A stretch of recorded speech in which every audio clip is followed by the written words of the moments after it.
நாகப்பட்டினம் மாவட்டம் மட்டும் இல்லை, டெல்டா மாவட்டம் எல்லா இடத்துலையுமே தற்சமயம் வந்துட்டு கோடமழை பெய்துக்கிட்டு இருக்குது. இன்றைக்கி விடிய காலம் வந்து நல்ல கனமழை பெஞ்சிருக்குது.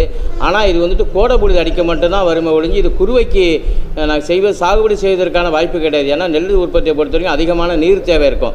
கோடை பொழுது அடித்து நாங்கள் தயாராக இருக்கலாம். கடந்த ஆண்டு இதே மாதத்தில் பார்க்குறப்ப 90 அடி கிட்டத்தட்ட தண்ணி இருந்துச்சு. இந்த மாதம் பார்க்குறப்ப வெறும் 40 அடி தான் தண்ணி இருக்குது. இது போதுமானதாக இல்லை. காவேரி மேலாண்மையான கூட 21ஆம் தேதி கூட இருக்காங்க.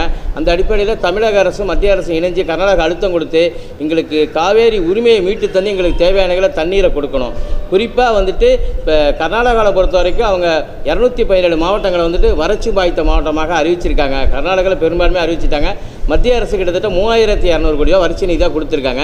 எங்களை பொறுத்த வரைக்கும் தமிழ்நாட்டையும் குறைஞ்ச தென்மேற்கு பருவமழை என்பது வெறும் 50% குறைவாக தான் பேஞ்சிருக்குது. அந்த அடிப்படையில் பார்க்குறப்போ எங்கள் தமிழ்நாட்டையும் வறட்சி பாதித்த மாநிலமாக அறிவிக்கணும்.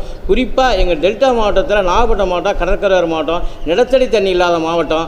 இந்த பகுதியை பொறுத்தவரை காவேரி தண்ணி தான் நம்பியாக விவசாயம் பண்ணுறோம். எங்களுக்கு வந்து கடற்கரை ஓரங்கிறதுனால இங்கே இருக்கிற விவசாயிகளும் மீனவர்களும் மிகப்பெரிய அளவில் வருடம் பாதிக்கப்படுறோம். கடந்த ஆண்டு குருவியில் மிகப்பெரிய பாதிப்பு, பருவந்தெப்ப மழையினால் பாதிச்சிருக்குதோம், அதிக மழையினால் பாதிச்சிருக்கோம், வறட்சியாலையும் பாதிச்சிருக்கிறோம். மிகப்பெரிய சொல்லனா தீவிரத்தில் இருக்கும். தமிழகம் முழுவதும் பார்க்குறோம் அப்படின்னாக்கா கோயம்புத்தூர், திருப்பூர் இந்த பகுதி முழுவதுமாகவே அதோடைய தென்னை மரம்லாம் கருகி போச்சு.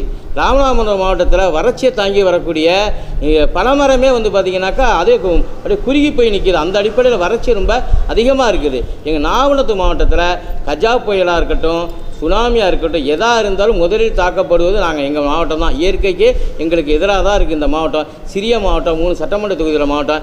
இந்த மாவட்டத்தையும் பேரழிவு மாவட்டமாக தொடர்ச்சியாக அறிவிக்கணும். பல ஆண்டுகளாக நாங்கள் கோரிக்கை வச்சுக்கிட்டு இருக்கோம். எங்களை சொல்லனால துயரத்தில் இருக்கிறோம். தமிழக அரசு நடவடிக்கை எடுக்கணும். மத்திய அரசு மாற்றாந்தாய்வோ இல்லாமல் கர்நாடக அரசுக்கு என்ன பணம் கொடுத்துருக்காங்களோ அதே மாதிரி தமிழக அரசு வறட்சி பாதித்த மாநிலமாக அறிவிக்கும் பட்சத்தில் மத்திய அரசு கர்நாடகா கொடுத்த நிதியை விட கூடுதலான நிதி கொடுக்கணும்னு சொல்லி விவசாயிகள் சார்பாக கோரிக்கை வைக்கிறோம்.